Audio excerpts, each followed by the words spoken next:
In chapter 144 of Jujutsu Kaisen, Yuji told Yuta Okkotsu that if Sukuna emerged as he did in Shibuya, he thinks he could stop him. Since then, and especially as each got more feats and even fought one another, this debate has spread like a miasma in the community, and I just have to say it's not close at all. I think I've made it clear through other videos that I think Yuta is pretty darn strong. He's repeatedly implied to be the second strongest on the side of Jujutsu High, he has one of the best domains in the series, and Rika instantly makes every fight he's in into a 2v1. That said, I don't think he stands a chance against the King of Curses, even in this nerfed form.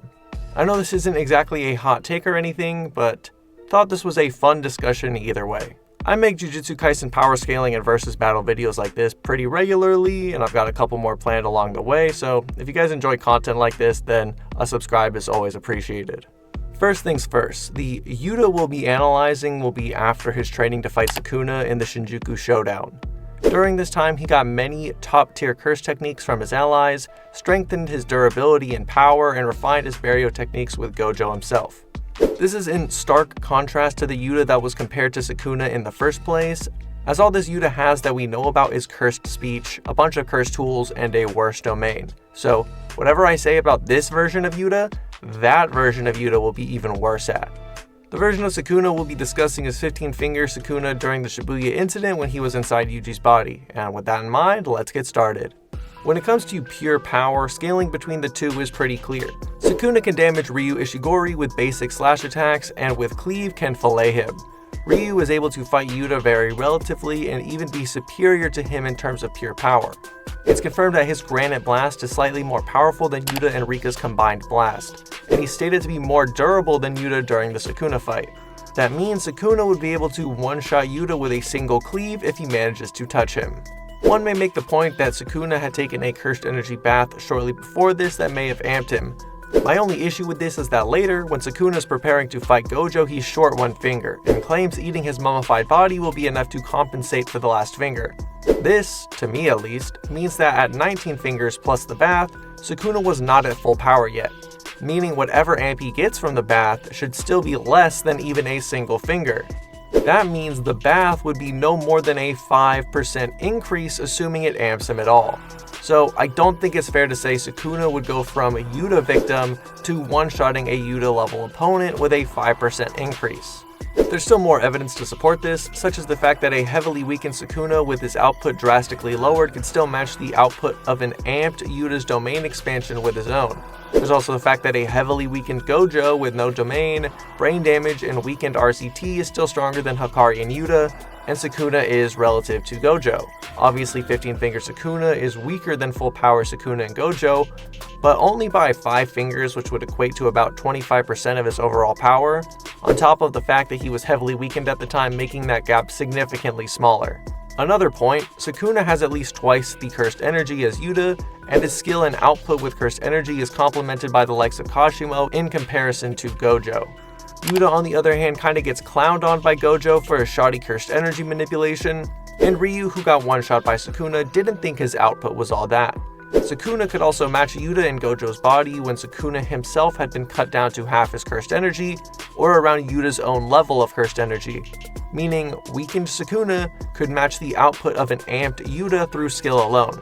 So if Sukuna has more cursed energy than Yuta and is better at controlling it, then it stands to reason his output would be much higher. If it comes down to it, Sukuna and Yuta will likely opt for their domain expansions. Yuta does have a pretty advanced domain, all things considered, having the ability to selectively target people inside his domain, so only Sukuna was the target of Jacob's Ladder. However, Sukuna's open domain technique would be far superior in all honesty. While Yuta's selective targeting skill is impressive, even Sukuna complemented it, Dagon showed the same ability back in the Shibuya Incident, yet Sukuna's domain is considered a godlike skill even after this. All the top tier sorcerers also considered Sukuna's open domain an impossible and godly skill, including Yuta even after his domain refinement training.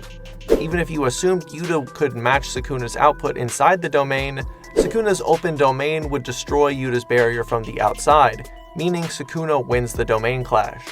Yuta's best chance is immediately attacking within their domains before Sukuna wins the clash, hitting Sukuna with either a Jacob's Ladder or Thin Icebreaker. It's explained that if you take enough damage while having your domain open, you won't be able to keep the domain up, However, for Yuta to do that, he'd need to draw the correct katana, which boils down to luck. Yuta doesn't know the technique imbued into the katana until he grabs the katana, meaning he could grab any one of his techniques when he goes to attack Sukuna. It could be Shrine, Cursed Speech, Drew's technique. It could be a completely random technique, and Yuta would need to run through katanas until he grabs one strong enough to do significant damage to Sukuna. Even if we assume he gets a katana with enough power to damage Sukuna, well, Sukuna can just use domain amplification, meaning he could negate or at least weaken whatever Yuta tries to hit him with. The last thing to talk about is obviously Yuta's actual fight with Sukuna. This Sukuna has 4 more fingers and consumed his mummified body, but is also heavily nerfed. Sukuna at this point is only at half his cursed energy levels, couldn't use domain expansion, had weakened reverse curse technique, and had 2 hands distracted using hollow wicker basket. At the same time, Yuji was bombarding him with soul disrupting punches, which constantly lowered his cursed energy output. Therefore, scaling this version of Sukuna above a full power 15 finger Sukuna would be impossible. All we know is this Sukuna has less cursed energy and 2 more arms than Shibuya Sukuna. On the other hand, Yuta got to open the battle with his domain almost immediately and had help from Yuji the entire time and still lost. And while he did lose to World Cutting Slash, he could just as easily lose to a cleave that would one-shot him, or a domain expansion which 15-finger Sukuna can do. Even against this heavily weakened Sukuna, Yuta took considerable damage from his basic slash attacks, and Yuji, who was relative to Yuta, had taken 4 lethal wounds from Sukuna during the battle whenever Sukuna touched him.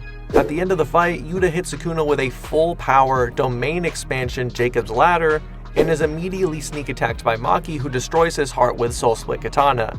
Even considering these factors and all the other damage he took from Yuta, Rika, and Yuji, Sukuna is so tanky and had enough strength in reserve to run a gauntlet through Ino, Chosu, Kusakabe, Maki, Todo, Larue, Miguel, Yuta, and Gojo's body, Yuji, and even then, Yuji probably would have lost if not for that last minute clutch by Nobara and Megami, which caught Sukuna off guard.